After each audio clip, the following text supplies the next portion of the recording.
The Master's Mysteries. Tales of Magical Mastery, Episode 67. Continuing from the previous episode, we were talking about the leader of the bandits who had captured the alluring young woman.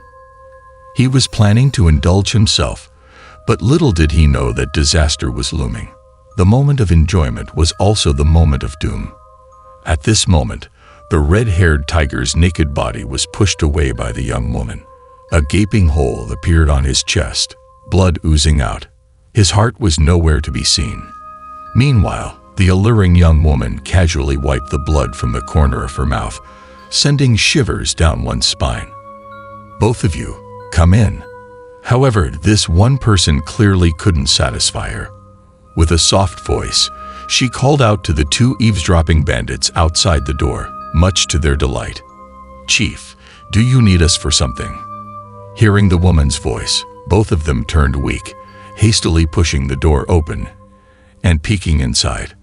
After all, it was the chief's room. Without his orders, they didn't dare act recklessly. "The great chief is drunk and asleep. He rewarded me to the two of you." But when they pushed the door, the two nearly spurted blood from their noses. The young woman was wearing a tight, small outfit and had a seductive expression as she looked at the two of them. "You're really causing trouble for others. Please, don't be too rough." Even more provocative were her words. The two men felt that the great chief must be really drunk. Otherwise, how could he be so considerate of his subordinates? "Can we also?" Ignoring whether the great chief had said so or not, the two bandits were already surging with lust, unable to hold back. "It's too embarrassing here. Come with me." The young woman beckoned the two men with a curl of her finger, leading them into the inner room. Once inside, she beckoned them again. "Shall we? Together." As the saying goes, temptation can lead to trouble. These two bandits were already consumed by lust, not caring about anything else. "Wow, it's so exciting. Beautiful lady, here we come." The two men's eyes gleamed with excitement as they eagerly entered the room, blinded by desire. They only saw beauty, completely oblivious to the room's permeating scent of blood. Before long, the room echoed with two successive screams. Let's turn our attention outside the bandit camp, where three individuals are approaching. Is this the place? Absolutely. These three people are none other than Liu Fengyi, Xiao Dai, and Black Fox. They followed the scent and arrived here. Are you sure you didn't make a mistake? If we couldn't even figure this out, then I'm useless. How could these three individuals end up here? In fact, it's not surprising. Black Fox had seen this alluring young woman when he was drinking in the morning and even struck up a conversation. This thing is followed by numerous grudges. It's probably been eating many people recently. In truth, Black Fox had long realized that the alluring young woman was a man-eating demon, already on the path of demonic cultivation. Daring to eat people. Watch how I deal with her. Don't be hasty. This gang of thieves has killed countless people. Killing a few more is considered upholding justice. After listening to Black Fox, Liu Fengyi found it a bit hard to endure. This demon seduces with lust. You don't need to intervene. After the two finished arguing, Xiao Dai, who had been standing to the side, spoke up. She was right. This demon used seduction, and it might not be convenient for men to handle. Since we are both women, it's better for me and Sister Hu to handle it. There might be some awkwardness in a fight.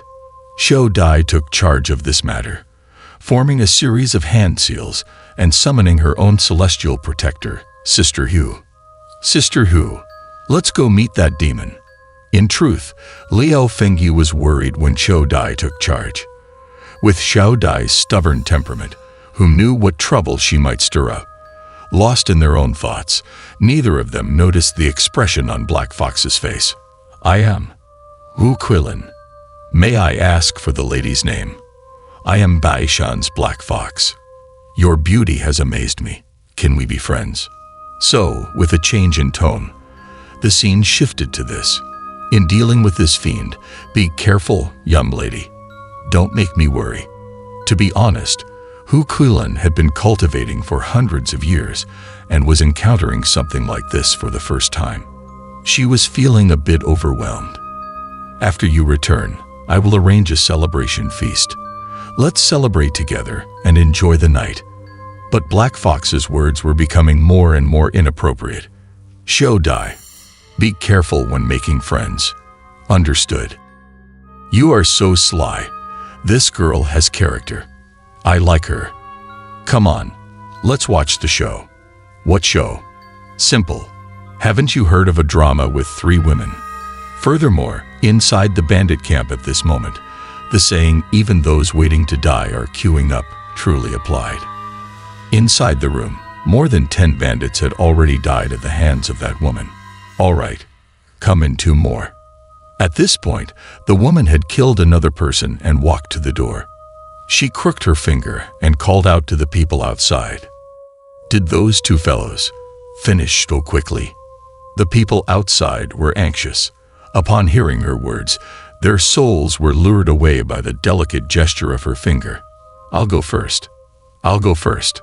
Then one by one, they rushed into the room in a chaotic manner, pushing and pulling each other. However, keen observers could tell that these people weren't quite normal. In such a rush, where are you going? Just as they were fighting, the room's door was suddenly pushed open, and a charming voice sounded. 2 more have come. That young one is good. I prefer the mature one. The moment that voice sounded, everyone's bones turned weak. They all turned to look, only to find 2 stunning beauties at the entrance. One was mature, alluring, and captivating, while the other was youthful, beautiful, and innocent. The bandit's eyes were fixed, but the face of the beauty standing at the room's entrance grew solemn. Even at the brink of death, still clueless. At this moment, Sister Who's words pierced the air like a sharp knife, altering the entire atmosphere in the room. In an instant, everyone's minds snapped back to reality. What's going on with us? They've all died inside. Several people exchanged glances, feeling that everything that happened tonight was too strange. At this moment, one person glanced inside the room and suddenly shouted, "Take another look at your beauties." Several bandits looked inside the room, and indeed, the floor was covered in blood and corpses. Why didn't they notice it earlier? At this point, Hu Xianggu's voice echoed from behind. Hearing Hu Xianggu's voice, everyone turned to look at the beauty again. Suddenly, they realized that she no longer had any traces of her charming appearance. She now had the face of a fierce wildcat with fur all over her face. A demon. Run. There's a demon. This terrified a few of them. In a panic, they rushed outside. The demon is eating people. After dodging the fleeing bandits, Xiao Dai and Hu Xianggu also arrived in the courtyard, waiting for the cat demon. Dare to ruin my fun. Seeing her plans spoiled, the cat demon walked out of the room with a grim expression. You're looking for death. The cat demon appeared quite irritable. As soon as she came out, she displayed some of her true form, covered in fine fur, with razor-sharp claws. It's a fox demon and a girl. Her eyesight was quite keen. At a glance, she recognized that before her were a fox demon and a human. You're all looking to die. However, the cat demon clearly believed herself to be more ferocious and formidable. She didn't pay much attention to the 2 people before her. With a sharp scream, she lunged first at Xiao Dai, who appeared to be easier to deal with. Despite Xiao Dai's young age, her martial arts were indeed strong. When the cat demon attacked, she swiftly evaded, then pulled out a whip from her waist. Following that, in a quick motion, she lashed out with the whip, striking the cat demon's back. The cat demon let out a miserable cry, fell to the ground, and then got back up with an even fiercer look in her eyes. A cat's nature is like this, extremely aggressive and vengeful. After being struck, her aggression surged. Her true form became even more evident, including a long tail behind her. Another strange cry, and she pounced at the 2 of them with much greater speed than before. However, her target remained Xiao Dai, who had wounded her earlier. Being young, Xiao Dai still had some difficulty dealing with the sudden increase in the cat demon's speed. Although she wasn't scratched by the sharp claws, her evasion was somewhat panicked. At this moment, Hu Xianggu stepped in, and thus the battle of these three women unfolded in the midst of the bandit camp.